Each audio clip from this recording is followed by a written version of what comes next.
नमस्कार दोस्तों, स्वागत है आपका study for public service commission में। जैसे कि आप सभी जानते हैं, आरपीएफ सब इंस्पेक्टर की प्रीवियस ईयर क्वेश्चन की 2018-19 की जो 23 शिफ्टों के एग्जाम पेपर थे वो हमने यहाँ पे स्टार्ट किए हुए थे। आज हम इसी सीरीज का जो है 22वां पार्ट यहाँ पे डिस्कस करने वाले हैं। इससे पहले जो है 21 पार्ट हम कंप्लीट करवा चुके हैं। इसके बाद जो है सिर्फ एक पार्ट आपका बाकी रह जाएगा। उसके बाद जो है कंप्लीट ये 23 शिफ्टों की जो क्वेश्चन पेपर सीरीज है वो हम कंप्लीट करवा देंगे। आई होप यहाँ से आपको जो है काफ़ी बेनिफिशियल डाटा जो है प्राप्त हुआ होगा, काफ़ी अच्छी जानकारी आपको यहाँ से मिली होगी। हम आशा करते हैं कि यहाँ से किए हुए क्वेश्चन आपके एग्जाम में आए और आप काफ़ी अच्छा स्कोर अपना जो है एग्ज़ाम के अंदर करके आए। कट ऑफ के ऊपर वीडियो बहुत जल्दी हम बनाएंगे। जैसे ही एग्ज़ाम आप दे के आएंगे, एक सर्वे डालेंगे उसके अंदर कि कितना क्वेश्चन जो है आप ठीक करके आए, उस सर्वे के आधार पर एक एक्सेप्टेड कट ऑफ की वीडियो जो है बना दी जाएगी। तो चलिए आज के वीडियो के सेशन की जो है शुरुआत कर लेते हैं बिना किसी टाइम वेस्ट के। और वीडियो को लाइक और शेयर करना मत भूलिएगा। चलते हैं क्वेश्चन नंबर फर्स्ट पर। क्वेश्चन नंबर फर्स्ट में बोला गया, निम्नलिखित में से कौन अलाउद्दीन खिलजी का प्रसिद्ध दास था। तो अलाउद्दीन खिलजी का जो प्रसिद्ध दास था वो कौन था? मलिक काफूर जो था, ये अलाउद्दीन खिलजी का प्रसिद्ध दास था। अलाउद्दीन खिलजी का प्रसिद्ध दास होता था मलिक काफूर। और गुजरात विजय के दौरान जो है अलाउद्दीन खिलजी का जो सेनापति होता था नुसरत खान, उसने इसे पकड़ा था। और मलिक काफूर ने जो है अलाउद्दीन खिलजी का जो दक्षिण का अभियान था, जिसे दक्कन के अभियान के नाम से भी जाना जाता है, उसका नेतृत्व भी इसने किया था। और जो है काफ़ी विजय भी दक्षिण के अंदर जो है इसने प्राप्त की थी अलाउद्दीन खिलजी की तरफ से। और खिलजी वंश की मैं बात करूं तो खिलजी वंश की स्थापना कब की थी? तो जलालुद्दीन खिलजी ने की थी। कब की थी? 1290 में की थी। जलालुद्दीन खिलजी का शासन कब से कब तक रहा? 1290 से 1296 तक जो है माफ कीजिएगा, जलालुद्दीन खिलजी ने शासन किया था। 1296 के बाद शासन किसने किया? तो आप सभी जानते हैं अलाउद्दीन खिलजी, जो कि ये जलालुद्दीन खिलजी के जो हैं ये इनके जो जलालुद्दीन खिलजी होते थे, ये अलाउद्दीन खिलजी के चाचा और जो फादर इन लॉ है वो दोनों ही होते थे, क्योंकि इन्हीं की बेटी से जो है इन्होंने निकाह किया था। और उसके बाद जो है अलाउद्दीन खिलजी का शासनकाल अलाउद्दीन खिलजी का शासनकाल कब से कब तक रहा था? 1316 से लेके, माफ़ कीजिएगा, 1296 से लेके 1316 तक जो है अलाउद्दीन खिलजी ने शासन किया था। और 1316 से लेके अंतिम शासक 1320 तक कौन रहा था? तो ये कुतुबुद्दीन मुबारक रहा था 1320 तक शासक। तो ये मैंने खिलजी वंश के बारे में थोड़ा सा बता दिया। और खिलजी वंश का जो अलाउद्दीन खिलजी था ये काफ़ी महत्वाकांक्षी शासक था। सबसे पहले जो इसने है नगद वेतन देने की प्रथा जो है दिल्ली सल्तनत में शुरू की थी। सबसे पहले इसने घोड़े दागने की जो प्रथा है वो स्टार्ट की थी, जिससे कि है घोड़े चेंज ना किए जा सके और जो है अच्छी क्वालिटी के घोड़ों को युद्ध में लाया जा सके। उसके बाद जो है रानी पद्मिनी के बारे में आप जानते हैं, इन्होंने जो है राणा रतन सिंह के ऊपर भी जो है आक्रमण किया था, जिसकी जो स्टोरी है पद्मावत, वो मोहम्मद जायसी के द्वारा लिखी गई है। कब लिखी गई थी? 1540 में लिखी गई थी। इतनी जानकारी आपको इस क्वेश्चन के बारे में होनी चाहिए। चलते हैं नेक्स्ट क्वेश्चन पे। क्वेश्चन नंबर सेकंड में कहा गया, विंध्य और सतपुड़ा पर्वतमाला को जोड़ने वाला इनमें से कौन सा लिंक है। तो विंध्य और सतपुड़ा जो पर्वतमालाएं हैं इनको कौन जोड़ता है? तो इनको जोड़ता है मैकेल रेंज जो है, मैकेल पर्वतमाला जो है वो विंध्य और सतपुड़ा पर्वतमाला को जोड़ने का काम करती है। विंध्य और सतपुड़ा पर्वत श्रृंखला को जोड़ने वाली कड़ी जो है उसको मैकाल पहाड़ी बोलते हैं। मैकाल पहाड़ी कहाँ पर अवस्थित है? तो अमरकंटक के पास अवस्थित है मैकाल पहाड़ी। और यह कहाँ पर अवस्थित है? किस राज्य में अवस्थित है? अमरकंटक जो पहाड़ी है, मैकाल पहाड़ी है, तो ये मध्य प्रदेश राज्य में अवस्थित है। और यहीं से मतलब मध्य प्रदेश के अमरकंटक से कौन कौन सी नदी निकलती है? नर्मदा निकलती है, सोन निकलती है, जोहिला नदी निकलती है। ये 3 नदी निकलती है। उसके बाद मैं आपको बता देता हूँ, राजपीपला जो ये रेंज है, राजपीपला रेंज कहाँ पर अवस्थित है? तो राजपीपला रेंज जो है गुजरात के पूर्वी हिस्से में स्थित है।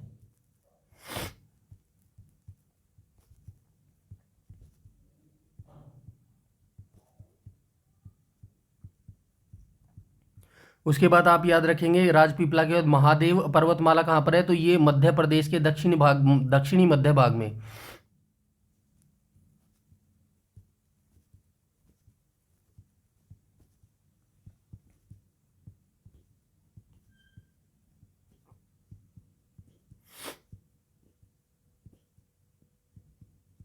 उसके बाद मैकाल रेंज की हम बात कर चुके हैं। ये अमरकंटक के पास अवस्थित है मध्य प्रदेश के अंदर। उसके बाद जो लास्ट रह गई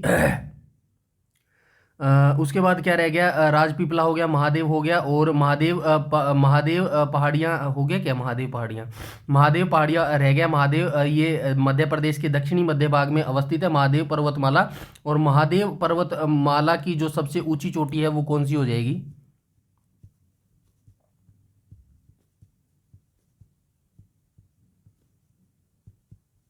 ये महादेव की बात कर रहा हूँ मैं, महादेव की, तो ये हो जाएगी धूपगढ़। ठीक है, धूपगढ़ इसकी सबसे चोटी हो जाएगी, जिसकी ऊंचाई हो जाएगी 1350 मीटर।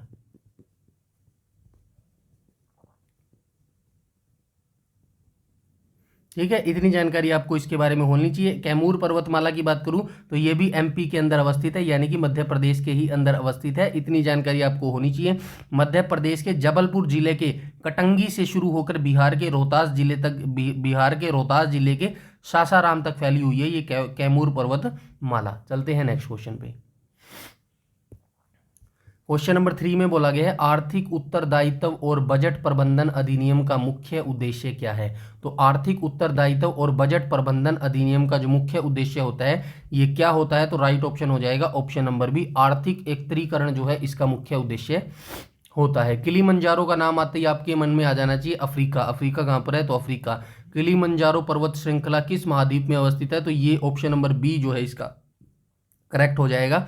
अफ्रीका इसका राइट ऑप्शन हो जाएगा। किलिमंजारो पर्वत जो श्रृंखला है ये अफ्रीका महाद्वीप के तंजानिया देश में है। एग्जैक्ट भी बता देता हूं आपको, तंजानिया।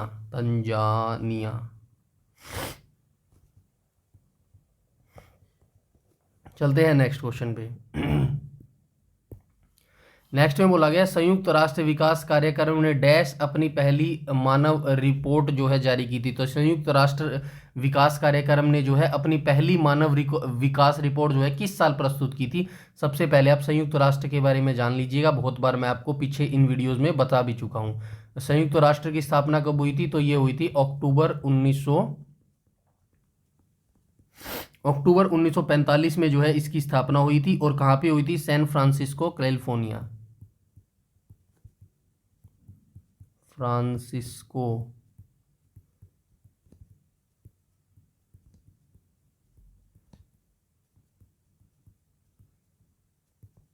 कैलिफोर्निया में जो है इसकी स्थापना हुई थी। ये आपको याद रखना है। और आगे आप याद रखना है संयुक्त राष्ट्र विकास कार्यक्रम ने अपनी पहली मानव विकास रिपोर्ट जो है कब जारी की थी? तो ये 1990 में जारी की थी। ठीक है, इतनी जानकारी आपको इस क्वेश्चन के बारे में होनी चाहिए। चलते हैं नेक्स्ट क्वेश्चन पे।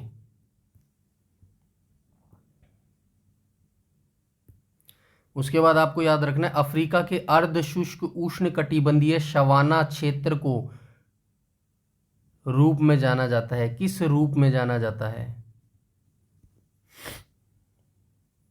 ठीक है, अफ्रीका के अर्ध शुष्क उष्णी कटिबंधीय सवाना जो क्षेत्र है इसको किस रूप में जाना जाता है? सहारा, कटंगा का पठार, साहिल या फिर डी वहेल। क्वेश्चन नंबर 6 का राइट ऑप्शन हो जाएगा ऑप्शन नंबर सी, यानी कि साहिल के रूप में जो है इसको जाना जाता है। अफ्रीका के अर्ध शुष्क उष्ण कटिबंधीय जो सवाना क्षेत्र है इसको किस रूप में जाना जाता है? तो इसको साहिल के रूप में जाना जाता है। उसके बाद सहारा जो है, ये सहारा कहाँ पर है रेगिस्तान? तो ये अफ्रीका के अंदर ही अवस्थित है। तो ये सहारा रेगिस्तान जो है अफ्रीका में महाद्वीप में स्थित एक रेगिस्तान है और यह विश्व का सबसे गर्म रेगिस्तान है। और अंटार्कटिका और आर्कटिक के बाद जो है ये तीसरा सबसे बड़ा रेगिस्तान है। उसके बाद कटंगा पठार की मैं बात करूं तो कटंगा पठार कहाँ पर अवस्थित है? तो ये हो जाएगा कांगो लोकतांत्रिक के अंदर। कांगो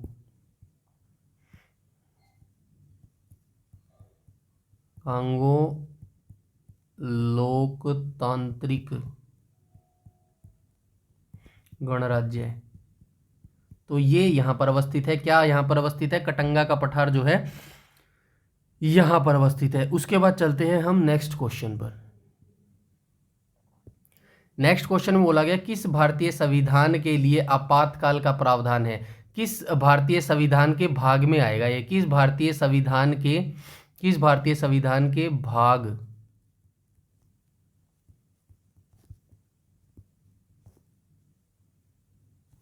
आपातकाल का प्रावधान है। ये क्वेश्चन पूछा गया किस भारतीय संविधान में जो है आपातकाल का प्रावधान है, तो किस भाग के अंदर हो जाएगा, तो ये भाग हो जाएगा 18 के अंदर। ठीक है, सबसे पहले आपको याद रखना है एक राष्ट्रीय आपातकाल होता है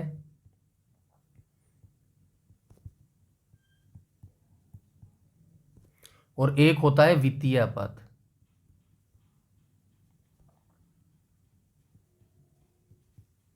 राष्ट्रीय आपात अभी तक 3 बार लग चुका है और वित्तीय आपात एक बार भी यहाँ पर नहीं लगा है। इसके बारे में जानकारी ले लेना कि ये जो आपातकालीन प्रावधान है ये संविधान के 18वें भाग में अनुच्छेद 352 से 360 तक उपलब्ध है, तो अनुच्छेद भी आप याद रखना। 352 से 360 के बीच में जो है ये उपलब्ध है। इसके बाद क्या है आपको याद रखना है, राष्ट्रीय आपातकाल जो होते हैं वो अनुच्छेद 352 के अंतर्गत आते हैं और जो 356 के अंतर्गत कौन से आते हैं, तो राज्य आपातकाल जो होता है वो 356 के अंतर्गत आता है, तो और जो वित्तीय आपातकाल होता है वो 360 के अंतर्गत आता है और राष्ट्रीय आपातकाल 352 के अंतर्गत आता है। ये आपको चीजें जो है याद रखनी है। चलते हैं नेक्स्ट क्वेश्चन पे। 3 राष्ट्रीय आपातकाल कब कब लगे थे, साल बता दीजिएगा मुझे कब कब लगे थे, वो आप कमेंट सेक्शन में जरूर बताइएगा। ठीक है, चलते हैं नेक्स्ट क्वेश्चन में। वैसे प्रीवियस वीडियोज में जो है मैं बता चुका हूँ, तीन जो है आपातकाल कब लगे। चलिए तीसरा मैं बता देता हूँ, 1977 में लगा था। 75 से लगा था, 1975 से 77 के बीच में लगा था। अब बाकी जो 2 बच गए वो आप बचाइएगा। और ये जो 1975 से 77 तक लगा था, ये आंतरिक देश के अंदर आंतरिक अशांति फैली हुई थी, उसके कारण ये लगा था। चलते हैं नेक्स्ट क्वेश्चन पे।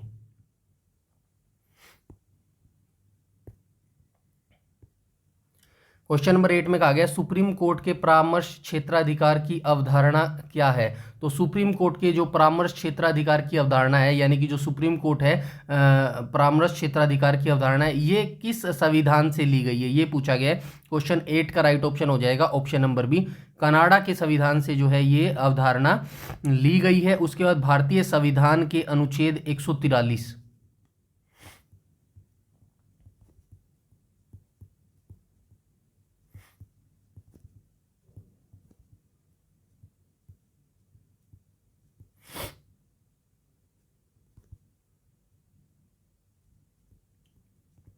तो भारतीय संविधान के जो अनुच्छेद 143 है, इसके तहत जो राष्ट्रपति है, राष्ट्रपति चाहे तो ये सुप्रीम कोर्ट से सलाह मशवरा कर सकता है और सुप्रीम कोर्ट भी उसको सलाह दे सकती है। बट कंडीशन ये है, वो जो सुप्रीम कोर्ट सलाह देगी वो राष्ट्रपति के विवेकाधीन है। अगर राष्ट्रपति चाहे तो उसको मान भी सकता है और राष्ट्रपति चाहे तो नहीं भी मान सकता। वो एक बाध्यकारी नहीं है, ये जरूर आपको यहाँ पे याद रखना है। ठीक है, चलते हैं नेक्स्ट क्वेश्चन पे।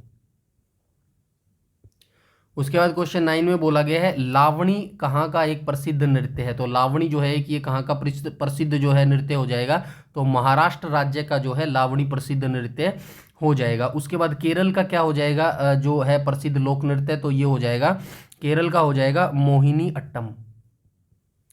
मोहिनी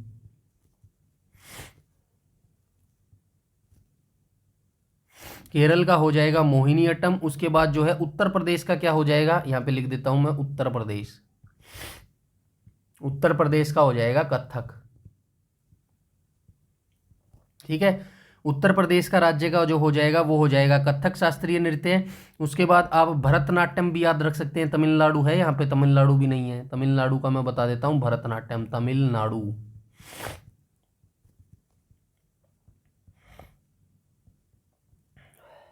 भरतनाट्यम, ठीक है, तमिलनाडु का हो गया है भरतनाट्यम। उसके बाद क्या याद रख सकते हैं, ओडिसी याद रख सकते हैं। ओडिशा जो है, ओडिसी जो है ये उड़ीसा का हो जाएगा। ओडिसी उड़ीसा नृत्य का, ओडिसी जो लोक नृत्य है ये हो जाएगा उड़ीसा राज्य का। ठीक है, इतनी जानकारी आपको इनके बारे में होनी चाहिए। बाकी जो डिटेल से हम कभी फिर डिस्कस करेंगे। और ये क्वेश्चन ऐसे ही पूछे जाते हैं, एसएससी और रेलवे तो इन क्वेश्चनों को भर भर के पूछता है, इसीलिए आपको कोई भी याद रख लेना है कहीं भी। जैसे कि अभी यहाँ पे लावणी जैसे पूछ लिया फॉर एग्जाम्पल, अभी एसआई की सीरीज जो आपका एग्जाम होने वाला है इसके अंदर क्या पता आपसे उत्तर प्रदेश का पूछ लें, क्या पता आपसे तमिलनाडु का पूछ ले, या फिर क्या पता आपको ओडिशा का पूछ ले। और जो एसएससी का एग्जाम वो भी देते होंगे आप, आई नो, वहाँ पे क्या पता दोबारा से आपसे जो है लावणी पूछ लिया जाए और वहाँ पे जो है आपका ये ठीक हो जाए। ऐसे आपको कुछ पूरे क्वेश्चन के बारे में थोड़ी थोड़ी जानकारी होनी चाहिए। चलते हैं नेक्स्ट क्वेश्चन पे। क्वेश्चन नंबर 10 में कहा गया डीएनए में से आरएनए पर आनुवांशिक जानकारी की प्रतिलिपि बनाने की प्रक्रिया को क्या कहा जाता है। डीएनए में जो एक से आरएनए पर आनुवांशिक जानकारी की प्रतिलिपि बनाने की जो प्रक्रिया होती है उसको क्या कहा जाता है, तो उसको प्रतिलेखन जो है बोला जाता है। क्वेश्चन नंबर 10 का राइट ऑप्शन हो जाएगा ऑप्शन नंबर ए। चलते हैं नेक्स्ट क्वेश्चन पे।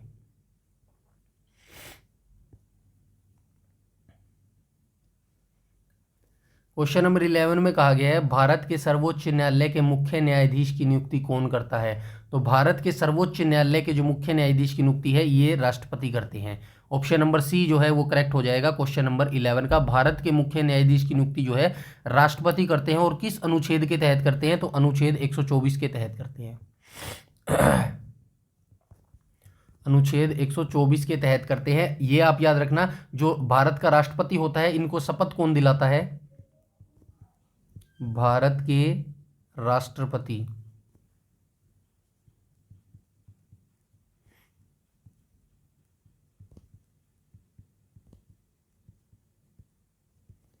शपथ कौन दिलाता है, तो ये मुख्य न्यायाधीश दिलाते हैं सुप्रीम कोर्ट के। ठीक है, मुख्य न्यायाधीश।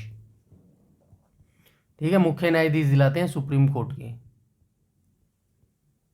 अगर ये अनुपस्थित हो तो कौन दिलाते हैं, तो सुप्रीम कोर्ट का जो भी जो सबसे बड़ी एज का व्यक्ति होगा वो राष्ट्रपति को जो है शपथ दिलाएगा। चलते हैं नेक्स्ट क्वेश्चन पे। उसके बाद कहा गया मेघालय पठार को मालदा खंड से कौन अलग करता है। तो ये मेघालय पठार है, इसको मालदा खंड से कौन अलग करता है, तो इसको मालदा खंड से जो है अलग करता है भारतीय प्रायद्वीप जो पठार है वो मेघालय पठार को मालदा खंड से अलग करता है।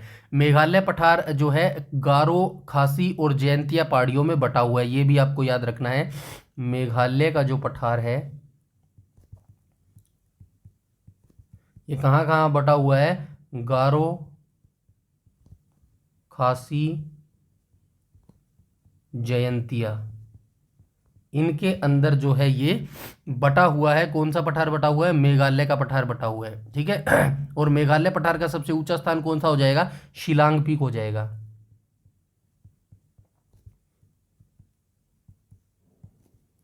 ऊंचा स्थान हो जाएगा शिलांग पीक।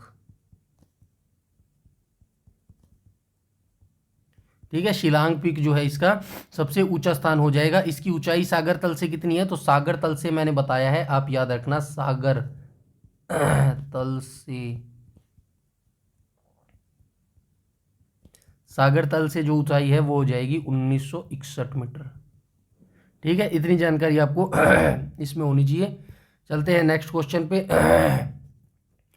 क्वेश्चन नंबर 13 में पूछा गया, काफी इजी क्वेश्चन है। एम एस धोनी का संबंध सभी जानते हैं हम क्रिकेट से है, कहाँ पे है क्रिकेट, ऑप्शन नंबर ए जो है राइट ऑप्शन हो जाएगा। चलते हैं नेक्स्ट क्वेश्चन पे। क्वेश्चन नंबर 14 में बोला गया सूर्य, चंद्रमा और पृथ्वी के संरेखित होने पर किस तरह का ग्रहण आता है। मतलब सूर्य, चंद्रमा और पृथ्वी के संरेखित होने पर किस तरह का ग्रहण आता है, तो ये आता है ऑप्शन नंबर 14 का जो है राइट ऑप्शन हो जाएगा ऑप्शन नंबर बी। तो ये सूर्य ग्रहण होता है। तो सूर्य ग्रहण तब होता है जब चंद्रमा पृथ्वी और सूर्य के बीच हो जाता है, तब सूर्य ग्रहण होता है। सूर्य ग्रहण जो होता है ये केवल अमावस्या पर होता है। और चंद्र ग्रहण कब होता है, चंद्र ग्रहण तब होता है जब सूर्य और चंद्रमा के बीच में पृथ्वी आ जाती है, तब चंद्र ग्रहण होता है। और केवल चंद्र ग्रहण जो है वो पूर्णिमा के समय पर ही होता है। चलते हैं नेक्स्ट क्वेश्चन पे।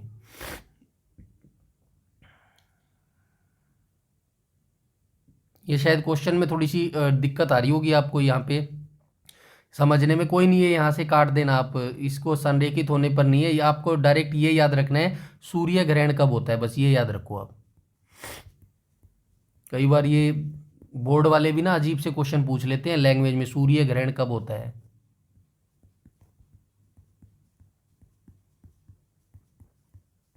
ठीक है, चलते हैं नेक्स्ट क्वेश्चन पे। उसके बाद क्वेश्चन नंबर 5 में कहा गया एक अतिरिक्त गुणसूत्र 21 की उपस्थिति के कारण होने वाला विकार का नाम क्या है। एक अतिरिक्त गुणसूत्र 21 की उपस्थिति के कारण जो होने वाला विकार होता है उसको क्या कहा जाता है, उसको डाउन सिंड्रोम जो है बोला जाता है।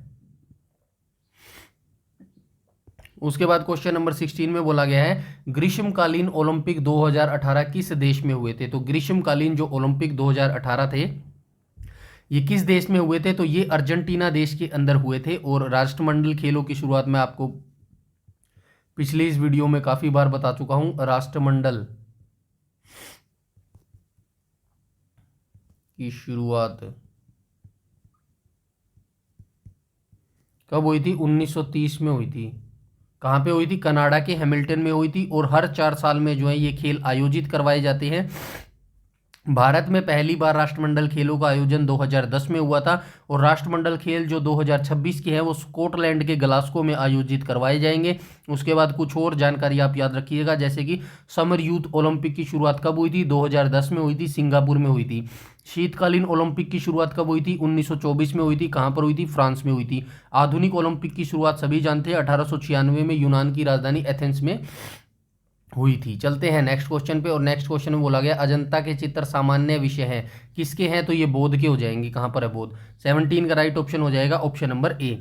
ठीक है 17 का राइट ऑप्शन हो जाएगा ऑप्शन नंबर ए। अजंता की जो गुफाएं हैं इनके चित्र किसके विषय हैं, तो ये बोध के विषय हैं। और अजंता की गुफाएं कहाँ पर अवस्थित है, महाराष्ट्र के औरंगाबाद जिले में।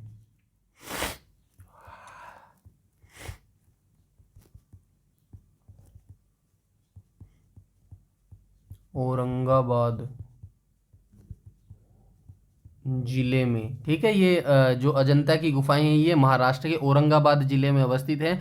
और ये जो अजंता की गुफाएं हैं यूनेस्को ने विश्व धरोहर स्थल, जो यूनेस्को है उसने विश्व धरोहर स्थल के रूप में कब घोषित किया गया था, तो 1983 में किया था। ये याद भी है, ये साल भी जरूर आपको याद रखना है। तो अजंता की गुफाओं को जो है साल 1983 में ये जो यूनेस्को के विश्व धरोहर स्थल की सूची में जो है वो रखा गया था।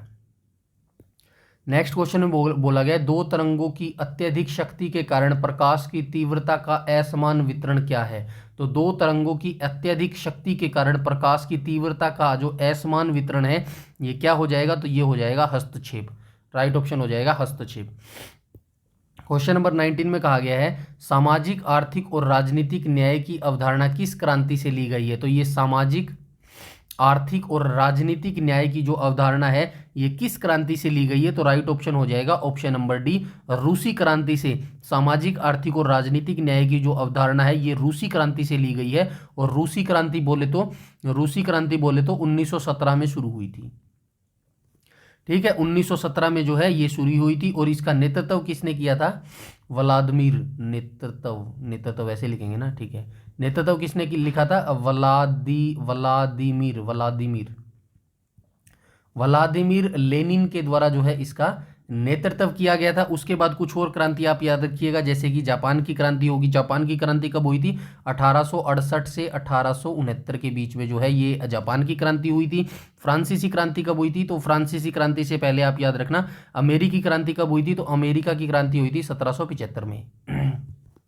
1775 से ये 1783 के बीच में जो है अमेरिका की क्रांति हुई थी। और उसके बाद आपको फ्रांसीसी क्रांति याद रखनी है। फ्रांसीसी क्रांति कब हुई थी, 1789 से लेके 1799 के बीच में। ठीक है, तो ये क्रांति भी आप जरूर याद रखिएगा। चलते हैं नेक्स्ट क्वेश्चन पे। संविधान का अंतिम व्याख्या किसे माना जाता है। तो भारतीय संविधान का जो अंतिम व्याख्याता है, मतलब संविधान के जो अंतिम व्याख्याकार है जो वो किसे माना जाता है, सुप्रीम कोर्ट ही आएगा भाई इसका आंसर। सांसद, मुख्यमंत्री, प्राइम। राइट ऑप्शन हो जाएगा option number A. Question number 20 का राइट ऑप्शन हो जाएगा option number A. Supreme court यानी कि उच्चतम न्यायालय को भारतीय संविधान का अंतिम व्याख्याता माना जाता है। चलते हैं नेक्स्ट क्वेश्चन पे। क्वेश्चन नंबर 21 में बोला गया निम्नलिखित में से कौन सा दुनिया का सबसे ऊंचा पठार है। ऑब्वियसली तिब्बती पठार जो है राइट ऑप्शन हो जाएगा क्वेश्चन नंबर 21 का। विश्व का सबसे ऊंचा जो पठार है वो तिब्बत का पठार होता है। तिब्बत का पठार कहां पर अवस्थित है, चीन के दक्षिण पश्चिम में यह स्थित है। और दक्कन का जो पठार है ये कहां पर अवस्थित है, कहां है दक्कन का पठार, ये दक्कन का पठार, ये रहा दक्कन का पठार कहाँ पर अवस्थित है, भारत के अंदर अवस्थित है। तो ये लोकेशन आप जरूरी रखना। और रूफ ऑफ विश्व की छत भी बोला जाता है इसको, किसको बोला जाता है, तो ये तिब्बत के पठार को जो है रूफ टूफ भी बोला जाता है, विश्व की छत भी बोला जाता है। और ये कहाँ पर अवस्थित है तिब्बत का पठार, तो तिब्बत का पठार चीन के दक्षिण पश्चिम में दक्षिण पश्चिम में स्थित है। लिख देता हूँ मैं, कोई बात नहीं, थोड़ी तबीयत ठीक नहीं है 3-4 दिन से, इसीलिए मैं लिखने का मन नहीं कर रहा। चीन के दक्षिण पश्चिम में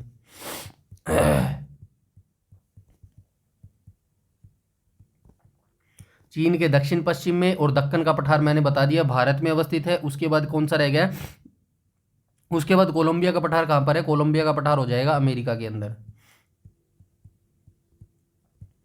उसके बाद कटंगा का पठार हो जाएगा लोकतांत्रिक गणराज्य, ये पीछे बता चुका हूं मैं, कांगो लोकतांत्रिक गणराज्य। समझ जाएंगे कैसे, चलिए हिंदी में ही लिख देता हूँ, कांगो लोकतांत्रिक गणराज्य।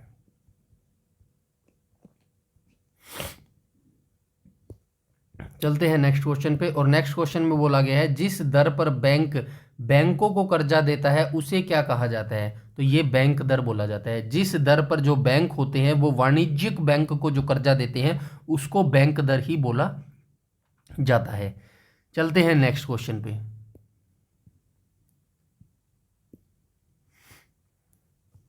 प्रति इकाई आयत के द्विध्रुवीय कीचड़ को क्या कहा जाता है, तो प्रति इकाई आयत के द्विध्रुवीय कीचड़ को जो है क्या बोला जाता है, तो ये क्या बोला जाता है, क्वेश्चन नंबर 23 का राइट ऑप्शन हो जाएगा ऑप्शन नंबर डी, ध्रुवीकरण जो है इसको बोला जाता है। क्वेश्चन नंबर 24 में बोला गया स्त्रीलिंग चौराहों पर महिलाओं में पराग कणों का स्थान क्या है, तो ये स्त्रीलिंग चौराहों पर महिलाओं में पराग कणों का क्या स्थान है, ये क्या बात हुई भाई, ये साइंस से रिलेटेड है, देख लेना थोड़ा सा। मुझे तो ये क्वेश्चन ठीक नहीं लग रहा है क्वेश्चन नंबर 24, फिर भी मैं अगर इसको एक बार चेक कर लूँगा, जो इनकी ओरिजिनल पीडीएफ थी ना, जो इसका प्रीवियस ईयर क्वेश्चन में पूछा गया था उसमें देख लूँगा मैं ये एग्जैक्ट ऐसे ही क्वेश्चन पूछा गया है या फिर ये टाइपिंग मिस्टेक में अलग क्वेश्चन बना दिया है टाइपिंग वाले ने। तो ये थोड़ा सा एक बार क्वेश्चन छोड़ देना, मैं आंसर आपको बता देता हूँ। क्वेश्चन नंबर 24 का जो है राइट ऑप्शन हो जाएगा परागकण हो जाएगा। इसको वेरीफाई करके मैं जो है क्वेश्चन नंबर 24 का पिन कर दूंगा कमेंट सेक्शन में कि ये क्वेश्चन ठीक है या नहीं, ठीक है। एक बार चलते हैं हम क्वेश्चन नंबर 25 पर।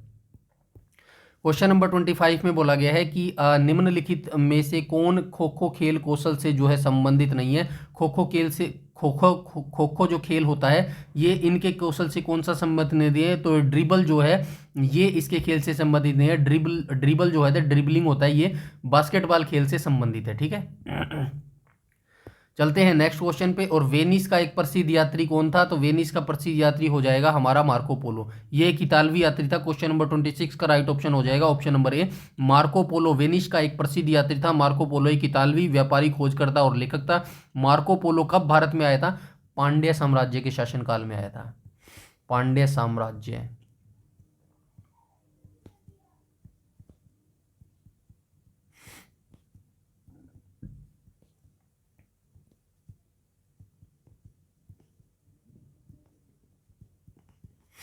चलते हैं नेक्स्ट क्वेश्चन पे, और नेक्स्ट में बोला गया है मिलिंद में बौद्ध धर्म से जुड़े सवालों का जवाब जो है किसने दिया था, तो मिलिंद में बौद्ध धर्म से जुड़े सवालों का जो जवाब था यानी कि आंसर था वो किसने दिया था, नागेश्वर ने जो है ये आंसर दिए थे। चलते हैं नेक्स्ट क्वेश्चन पे। 28 में कहा गया देश ने पहली बार राष्ट्रीय योजना बनाई, तो ये रूस ऐसा देश था जिसने पहली बार राष्ट्रीय योजना बनाई थी। सोवियत संघ जिसको बोला जाता था पहले, सबसे पहले 1928 में जो है पंचवर्षीय योजना लागू की थी। जोसेफ स्टालिन ने इस योजना को लागू किया था। इसके बाद ज़्यादातर जो कम्युनिस्ट देश थे और कई पूंजीवादी देशों ने भी पंचवर्षीय योजना को अपनाया था। भारत ने पंचवर्षीय योजना को कब अपनाया था, तो भारत में योजना आयोग की स्थापना हुई थी 15 मार्च 1950। इसी के द्वारा जो है पंचवर्षीय योजना 1951 में शुरू की गई थी, लेकिन योजना आयोग को खत्म कब कर दिया गया था, 13 अगस्त 2024 को जो है खत्म कर दिया गया था। इसकी जगह नीति आयोग का गठन किया गया था 1 जनवरी 2015 को। भारत सरकार का एक थिंक टैंक है, ठीक है। चलते हैं नेक्स्ट क्वेश्चन पे। क्वेश्चन नंबर 29 में बोला गया है जूनियर हिमालय और शिवालिक के बीच की अवर घाटी को पश्चिम में डैश भी कहा जाता है। तो जूनियर हिमालय और शिवालिक के जो बीच की अवर घाटी है इसको पश्चिम में किस नाम से पुकारा जाता है, ये डंस या फिर दून मिलेगा आपको, इनमें से कोई भी नाम मिले तो ये देख लेना, ठीक है। डंस या दून के नाम से जो है इसको डुआरा बोला जाता है। और पूर्व पूर्व में इसको किस नाम से जाना जाता है?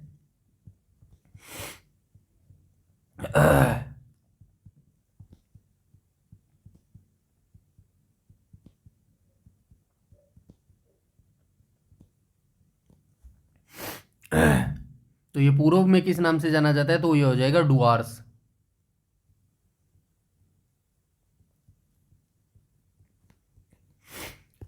चलते हैं नेक्स्ट क्वेश्चन पे।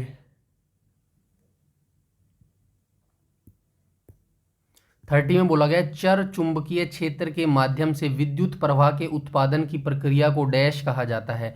तो चर चुंबकीय जो क्षेत्र के माध्यम से विद्युत प्रवाह के उत्पादन की प्रक्रिया है, इसको क्या कहा जाता है? तो इसको बोला जाता है विद्युत चुंबकीय प्रेरण। क्वेश्चन नंबर 30 का राइट ऑप्शन हो जाएगा option number C. Question number 31 में बोला गया है महादायी जल विवाद न्यायाधिकरण में कौन कौन से राज्य शामिल है? तो ये एक नदी जल विवाद है और ये किन किन राज्यों के बीच में ये पूछा गया है। सॉरी। तो ये महादायी जल विवाद न्यायाधिकरण है, इसके अंदर कौन कौन से राज्य शामिल है? तो इसके अंदर जो राज्य हैं वो शामिल हो जाएंगे option number D, Goa, Karnataka और महाराष्ट्र जो हैं ये राज्य इसके अंदर शामिल है। चलते हैं नेक्स्ट क्वेश्चन के अंदर। क्वेश्चन नंबर 32 में बोला गया है एशिया और उत्तरी अमेरिका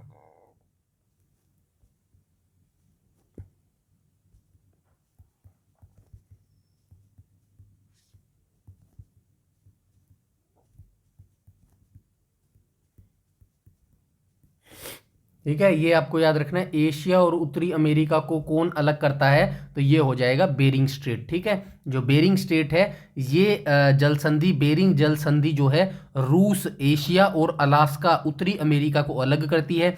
उसके बाद कुछ और जल संधि मैं बता देता हूँ, मैं बोल देता हूँ, आप आराम से जो है सुनते रहिएगा। सबसे पहले जो बेरिंग जल संधि है किसको अलग करती है? एशिया को जो है उत्तरी अमेरिका से अलग करती है। पाक जल संधि है ये किसको अलग करती है? भारत और श्रीलंका को अलग करती है। बोस्पोरस जो जल संधि है ये किसको अलग करती है? यूरोपीय भाग को जो है इस्तांबुल तुर्की के एशियाई भाग से अलग करती है। बांस जल संधि है, यह जल संधि ऑस्ट्रेलिया की मुख्य भूमि को तस्मानिया से अलग करती है। ये जानकारी आपको इस क्वेश्चन के बारे में होनी चाहिए। उसके बाद हम बात करते हैं किस यज्ञ में असहाय भुजंगासन प्रदर्शित करता है? तो किस यज्ञ में जो है असहाय भुजंगासन का जो है प्रदर्शित करता है? तो ये राइट ऑप्शन हो जाएगा ऑप्शन नंबर बी। तो ये जो भुजंग आसन जो है ये होता है कोबरा जैसी जो है वो स्थिति होती है। मतलब ये जो भुजंग आसन की जो छवि बनती है वो कोबरा जैसी बनती है। चलते हैं नेक्स्ट क्वेश्चन पे। 34 में बोला गया है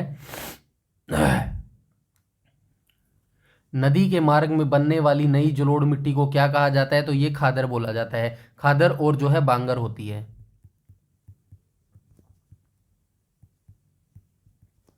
ठीक है, ये आपको याद रखना है। तो ये खादर जो है बोला जाता है। क्वेश्चन नंबर 34 का जो है राइट ऑप्शन हो जाएगा ऑप्शन नंबर ए। खादर जो होती है ये जब बाढ़ बूढ़ आती है तो नदियां अपने वेग में आती हैं, जब वर्षा होती है तो ये जो है बाढ़ की जो मिट्टी वगैरह है वो बहा के ले आती है अपने साथ में। और जो मिट्टी लेके आती है वो काफ़ी जो है उपजाऊ मिट्टी होती है और इन्हीं को जो है खादर बोला जाता है। लेकिन जो भांगर मिट्टी होती है, बागर जो मिट्टी होती है वो जो ऊंचाई के क्षेत्रों पर बनती है, मतलब जो नदी ऊंचाई के क्षेत्रों पर नहीं पहुंच पाती और ऊंचाई के जो क्षेत्र बन जाते हैं वहाँ पर जो है बागर जो है मिट्टी बनती है और वहाँ की जो मिट्टी होती है इतनी ज़्यादा उपजाऊ वहाँ की नहीं होती। चलते हैं नेक्स्ट क्वेश्चन पे। नेक्स्ट क्वेश्चन में बोला गया क्वेश्चन नंबर 35 में किसी यौगिक में परमाणुओं की संख्या का बहुत सरल अनुपात ज्ञात करने के लिए किस सूत्र का उपयोग किया जाता है? किसी यौगिक में परमाणुओं की संख्या का बहुत सरल अनुपात ज्ञात करने के लिए जो है किस सूत्र का उपयोग किया जाता है? तो ये सूत्र किया जाता है औपचारिक सूत्र का जो है उपयोग किया जाता है। चलते हैं नेक्स्ट क्वेश्चन में। इसमें नेक्स्ट क्वेश्चन में बोला गया राष्ट्रपति की अनुपस्थिति में भारत का कार्यवाहक राष्ट्रपति कौन होता है? तो उपराष्ट्रपति होते हैं। भारत के उपराष्ट्रपति जो हैं भारत की राष्ट्रपति की अनुपस्थिति में जो भारत का कार्यवाहक राष्ट्रपति होता है ये भारत के उपराष्ट्रपति होते हैं। भारत के राष्ट्रपति आप सभी जानते हैं अनुच्छेद 52 से लेके अनुच्छेद 62 के बीच में है और भारत के राष्ट्रपति जो हैं ये किस सदन के जो हैं सभापति होते हैं? तो ये भारत के उपराष्ट्रपति राज्यसभा के सभापति होते हैं। चलते हैं नेक्स्ट क्वेश्चन पे।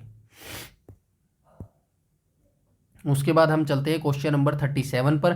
37 में बोला गया निम्नलिखित में से कौन एक प्रसिद्ध विज्ञान कथा पुस्तक है? तो विज्ञान कथा पुस्तक जो है ये हो जाएगी हमारी सूर्य सिद्धांत, जो है राइट ऑप्शन हो जाएगा क्वेश्चन नंबर 37 का। सूर्य सिद्धांत की रचना किसने की थी? तो ये रचना की थी वराहमिहिर ने। तो वराहमिहिर के द्वारा जो है इसकी स्थापना की गई थी। और यह किस भाषा में लिखा गया ग्रंथ है? तो संस्कृत भाषा में लिखा गया एक ग्रंथ है। चलते हैं नेक्स्ट क्वेश्चन में। नेक्स्ट में बोला गया भारतीय संविधान डैश वर्ष से कम उम्र के बच्चों को रोजगार पर प्रतिबंध लगाता है। तो अनुच्छेद ये कौन सा हो जाएगा हमारा? भारतीय संविधान डैश वर्ष, अच्छा उम्र पूछी गई है तो राइट ऑप्शन हो जाएगा ऑप्शन नंबर ए। भारतीय संविधान का जो अनुच्छेद 24 है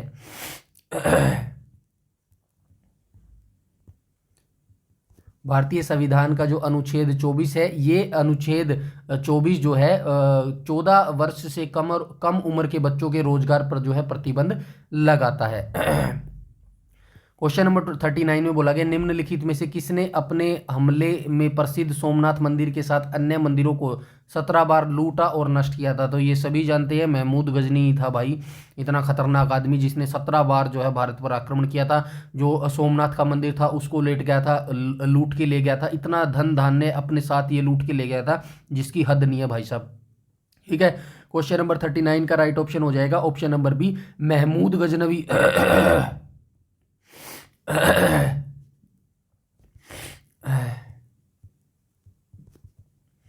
पहला आक्रमण कब किया था? 1001 में किया था। ठीक है, 1001 से 1001 से लेके 1026 तक इसने टोटल जो है हमले किए थे। टोटल 17 बार हमला किया था 1026 के बीच में। और इस वंश की स्थापना किसने की थी?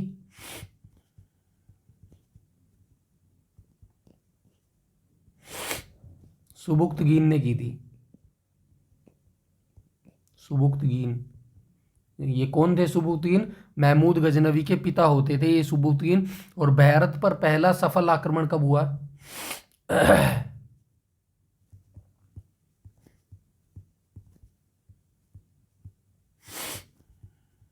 ये सफल आक्रमण की बात कर रहा हूं मैं।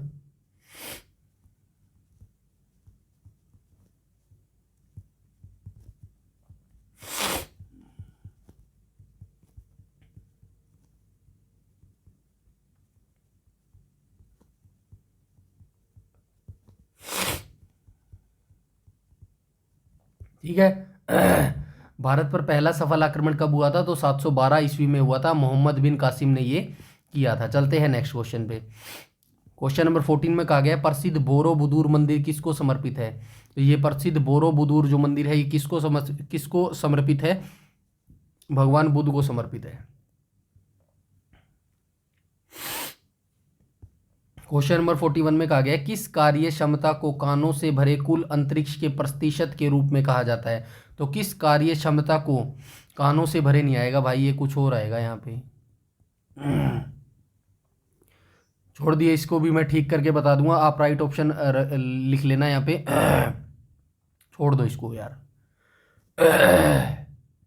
एक तो तबीयत ठीक नहीं, ऊपर से टाइपिंग में मिस्टेक हो जाती ना, मूड खराब हो जाता है। अगली बार मैं खुद करूँगा ये पहले डिफाइन देखूंगा जो पीडीएफ वो सही बनी है या नहीं बनी है। ठीक है, अभी बैक टू बैक जो आपकी सीरीज चलती रहेंगी। इसके बाद एनटीपीसी की जो 53 शिफ्ट की है भाई साहब, उसको डिटेल से देखना आपको जरूरी है, चाहे ग्रेजुएशन लेवल का बंदा हो या फिर ग्रेजुएशन माफ़ कीजिएगा या फिर +2 लेवल का बंदा हो या फिर ग्रेजुएशन लेवल का बंदा हो, दोनों को ही वो सीरीज जो है बेहद महत्वपूर्ण रहने वाली है। चलते हैं नेक्स्ट क्वेश्चन पे। क्वेश्चन नंबर 42 में बोला गया है AKFI के नियामक बोर्ड का पूरा नाम क्या है? तो AKFI के नियामक बोर्ड का जो पूरा नाम हो जाएगा तो ये हो जाएगा option number B, Kabaddi federation of India जो है इसका पूरा नाम हो जाएगा। और अक्फी का पूरा नाम क्या हो जाएगा? AKFI। इसकी भी फुल फॉर्म जो है आपसे पूछी जाती है, अक्फी की फुल फॉर्म क्या हो जाएगी? एमेच्योर।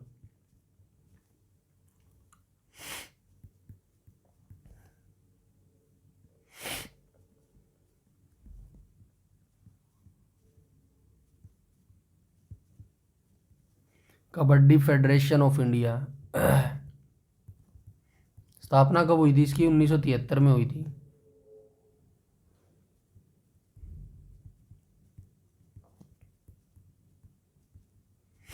चलते हैं नेक्स्ट क्वेश्चन पे। निम्नलिखित में से कौन दिल्ली में यूनेस्को की विश्व धरोहर स्थल नहीं है? तो दिल्ली में कौन सा जो है यूनेस्को की विश्व धरोहर स्थल नहीं है? तो क्वेश्चन नंबर 43 का राइट ऑप्शन हो जाएगा एलिफेंटा की गुफा। एलिफेंटा की गुफा कहाँ पर अवस्थित है? महाराष्ट्र के मुंबई की धारापुरी द्वीप पर यह स्थित है। मुंबई याद रखना, एलिफेंटा की गुफा कहाँ पर है? मुंबई में अवस्थित है। 44 में कहा गया एक प्रणाली की इकाइयों को दूसरी प्रणाली में बदलने के लिए किस पद्धति का उपयोग किया जाता है? तो एक प्रणाली की इकाइयों को दूसरी प्रणाली में बदलने के लिए जो किस पद्धति का उपयोग किया जाता है? ये परिमाण विश्लेषण की प्रक्रिया का जो है उपयोग किया जाता है। 45 में कहा गया राष्ट्रपति द्वारा किसी विधेयक को मंजूरी दिए बिना उसे वापस नहीं लेने पर इसे डैश कहा जाता है, जिसे अनिश्चित काल के लिए लंबित रखा जाता है। ये पॉकेट वीटो होता है, जिसको भाई जेब में घूमकर राष्ट्रपति घूमता रहता है। राज्यसभा में टोटल सदस्यों की कुल संख्या हो जाएगी 245 हो जाएगी भाई। 233 जो है राज्यों और उसका प्रतिनिधित्व करते हैं, राज्य और केंद्र शासित का, और जो उसके बाद जो है क्या है 46 पे है ना। राज्यसभा में सदस्यों की कुल संख्या हो जाएगी 245। ये इसका जो है राइट ऑप्शन हो जाएगा। चलते हैं नेक्स्ट क्वेश्चन पे। ठीक है, ये सदस्य आप बताना मेरे को। चलो मैं ही बता देता हूँ, 12 जो है राष्ट्रपति मनोनीत करता है भाई। चलो ठीक है।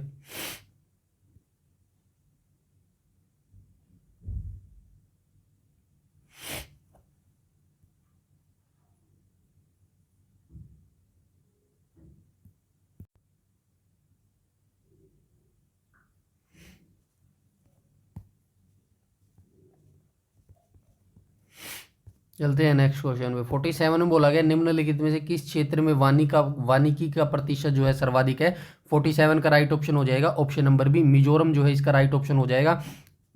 इनकी राजधानी याद रखना, वैसे आपको पता होगी, आई नो वेरी वेल, फिर भी एक बार मैं रिमाइंड करवा देता हूं। नागालैंड की राजधानी हो जाएगी कोहिमा। मणिपुर की राजधानी हो जाएगी इम्फाल। केरल की राजधानी हो जाएगी तिरुवनंतपुरम। मणिपुर की राजधानी बता दिया क्या मैंने? मणिपुर की राजधानी बता दिया मैंने। मणिपुर की राजधानी हो जाएगी इम्फाल। मणिपुर की हो जाएगी इम्फाल। यहाँ पे लिख दिया, वो गलत लिख दिया मैंने।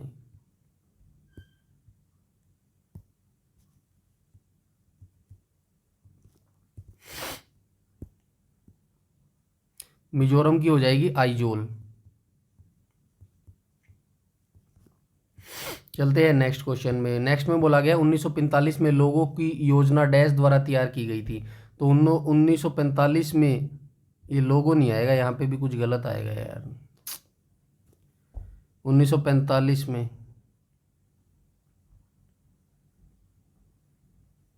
छोड़ दो इसको भी।